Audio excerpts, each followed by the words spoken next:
Change is what life is, Buddhist wisdom. We say it to each other all the time. Things change. Time passes. Nothing lasts forever. But there is a difference between saying it and feeling it. The way you feel it when someone you love becomes a stranger, when a life you carefully built starts to unravel, when you catch a glimpse of yourself and wonder where the years went. In those moments, a question rises that most of us never quite answer. Not just whether things change, but why? Why is change not just something that happens to life, but the very thing life is made of? Over 2,600 years ago, a man named Siddhartha Gautama sat with that question under a tree in northern India. He did not build theories or argue philosophy. He turned his attention inward and looked directly at his own body and mind, moment by moment, with extraordinary patience. And what he found was not complicated, but it changed everything. Most of us think of change as something that happens to things. A flower blooms and then wilts. A friendship grows and then fades. A body ages. We see the change and we think there was something solid there. And then it changed. As if change is an event that visits otherwise stable things. As if the default state of life is stillness and movement is the exception. The Buddha saw it differently. In the Dhammapada, verse 277, he said, "All conditioned things are impermanent." When one sees this with wisdom, one turns away from suffering. This is the path to purification. You might hear that and think, what is so special about this? Everyone knows that things change. It is one of the most obvious facts of life. We watch seasons turn, children grow, relationships evolve. We do not need a Buddha to tell us that nothing stays the same. And you would be right if that were all the Buddha said. But his insight was not simply that things change. His insight was why. And he arrived at it not through abstract reasoning, but through direct observation of his own experience. Throughout history, many thinkers have reflected on change, but most approached it as a philosophical idea, something to debate, to theorize about, to fit into a system of thought. The Buddha took a different path. He did not speculate about the nature of reality from the outside. He sat down, turned his attention to his own body and mind, and watched what was actually happening. What he found was not a theory about change. It was the direct seeing of how things actually come into being and pass away. He did not just observe that the flower wilts. He looked into the flower and saw that there was never a fixed, solid flower to begin with. And those changes everything. Because it means impermanence is not a misfortune that befalls an otherwise stable world. It is the very nature of how anything comes to exist at all. The key to this insight is one word: conditioned. In Pali, sankhara, it means things that exist because certain conditions came together to create them. The Buddha discovered this by looking at his own experience. He examined the body and saw that it depends on food, water, air, and warmth to exist. Remove any one of those, and the body begins to change. He examined feelings, pleasant, unpleasant, neutral, and saw that each one arises from contact between the senses and the world. A sound reaches your ear, and a feeling arises. Not because it was sitting there waiting, but because the conditions for it just came together. He examined thoughts, intentions, and awareness itself, and saw that none of them arise on their own. Every aspect of what we call our experience is conditioned, brought into being by other things coming together. And here is the insight that answers our question. The conditions that create something are themselves created by other conditions. The food that sustains your body came from soil. The soil came from decomposed matter. That matter came from other living things, sustained by yet other conditions. There is no point in the chain where you reach something fixed, something that simply is and does not depend on anything else. Every cause is itself an effect. Every condition is itself conditioned. The Buddha saw this first in his own body and mind, but the principle he uncovered, that conditioned things are impermanent precisely because their conditions are always shifting, does not stop at the boundary of personal experience. When we look at the world around us, we see the same pattern everywhere. A relationship exists because two lives met under certain circumstances. When those circumstances change, when people grow, when distance appears, when new experiences reshape how someone sees the world, the relationship changes too. Not because something went wrong, but because the conditions that shaped it are themselves in motion. A career exists because of skills, opportunities, and the state of the world at that moment. A season changes because the Earth's position relative to the sun is changing. Even the mountains, which seem so permanent, are being worn down grain by grain, reshaped by wind and water, and the slow shifting of the earth beneath them. Nothing that exists because of conditions can remain unchanged, because the conditions that hold it together are always changing. This is not a flaw in life. This is not a problem to be solved. This is what it means for something to be conditioned. To be conditioned is to be impermanent. They are the same thing. And this is the answer to our question. Change is not something that happens to life. Change is what life is. A flower is not a stable thing that happens to wilt. Flower is the name we give to a particular pattern of conditions coming together. Soil, water, sunlight, and seeds meet, and we call the result a flower. When those conditions shift, the pattern shifts. The flower was never a fixed thing that then changed.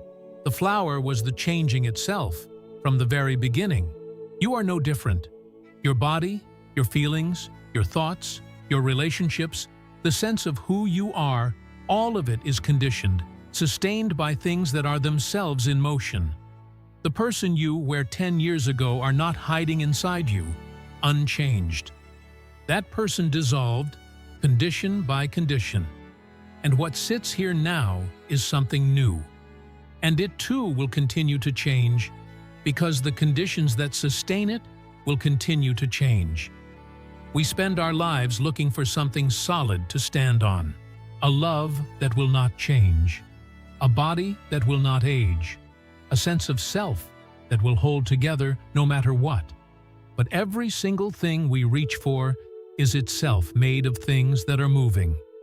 There is nothing fixed at the bottom. Not because something is missing, not because life is somehow flawed, but because fixed and permanent are simply not features of conditioned existence. They never were. And once you truly see that, a question naturally follows. If change is simply what life is, then why does it hurt so much when we experience it? You fall in love.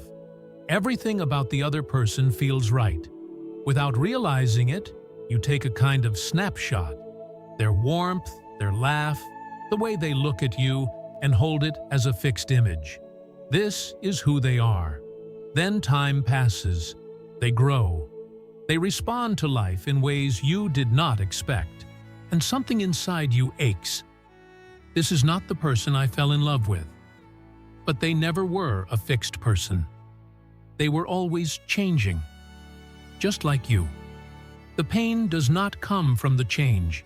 It comes from the distance between the image you froze and the reality that kept moving.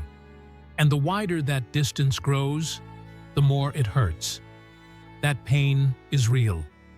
It deserves to be held gently.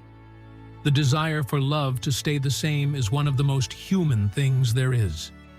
You build a career, earn a title, develop a sense of who you are. I am a teacher. I am a successful professional. I am the kind of person who... That identity becomes an anchor. Then something shifts. The work changes.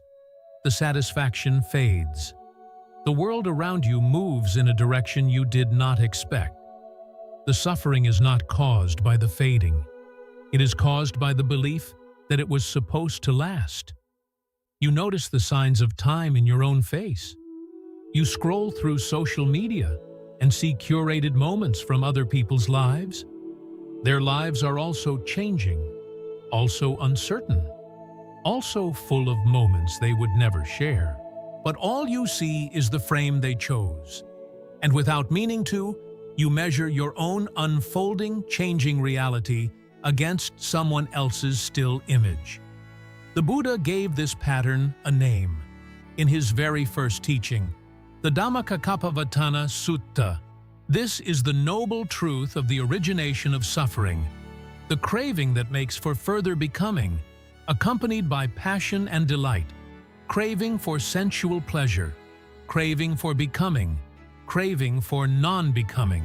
The Pali word is tanha, craving, not desire in general, but a deep hunger for things to be a certain way and to stay that way, craving for pleasure, the pull toward what feels good, craving for becoming, the urge to arrive somewhere fixed where the struggle finally ends, and craving for non-becoming, the wish to make painful experience disappear.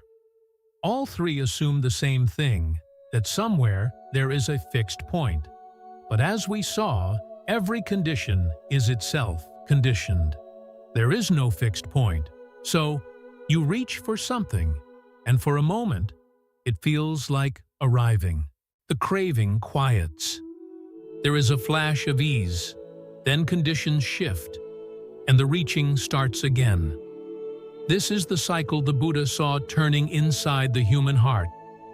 You take something moving and try to hold it still. You ache when reality refuses to match the image.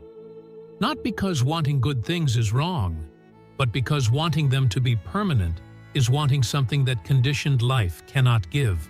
But if the Buddha had only described the problem, his teaching would be just another way of saying life is hard. What makes it extraordinary is what he found on the other side. When people first hear that everything is impermanent, the heart often sinks. If nothing lasts, what is the point? That response is honest. The Buddha did not ask anyone to pretend it away, but here is what that first reaction misses. If nothing that brings you joy is permanent, then nothing that causes you pain is permanent either. The sadness you are carrying right now will not last forever. The fear, the confusion, the feeling of being stuck, they arose because conditions came together. When conditions change, they pass. You are not stuck. You are not the sum of your worst decisions. Those decisions arose from causes and states of mind that have already changed. Every moment is a genuine fresh start. Not as a slogan, but as how conditioned reality actually works. The conditions that produced yesterday's suffering are not the same conditions present today. Something has already shifted, even if you cannot see it yet. If you have been carrying something heavy, a regret, a wound, a version of yourself you wish you could leave behind, that weight is also conditioned. It is also impermanent.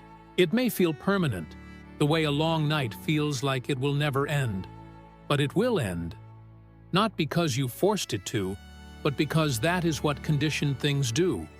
They arise, they persist for a while, and they pass. Healing is not about pretending the pain never happened. It is about understanding that the pain too is subject to change, and giving it room to move through you, instead of locking it in place. Sometimes the bravest thing you can do is simply allow what hurts to be impermanent. To trust that the heaviness you feel right now is not the final word.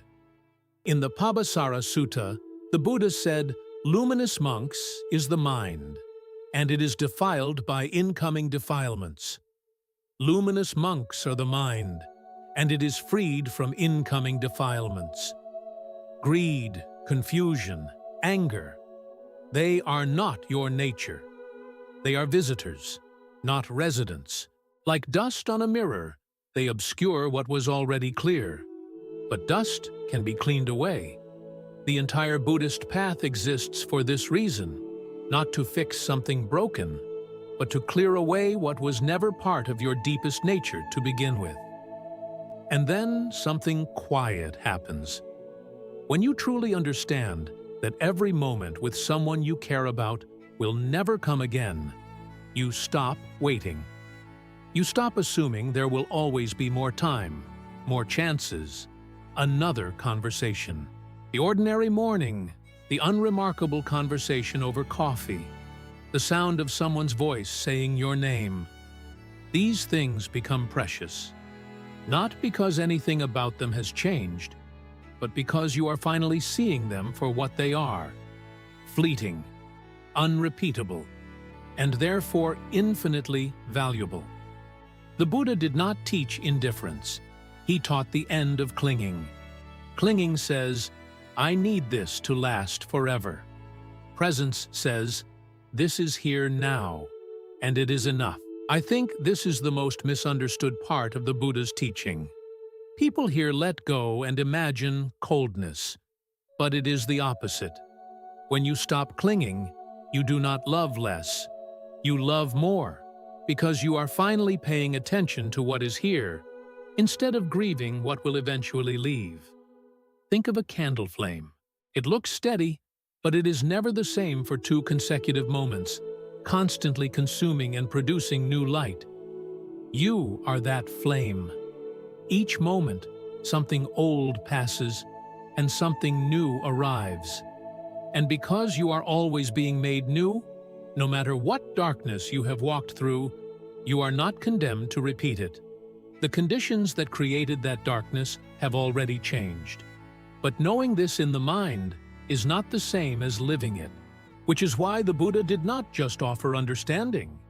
He offered a practice. Understanding impermanence is one thing, but how do you actually learn to live with it? Not as a concept you agree with, but as something you feel in your body, in your breath, in the way you move through each day.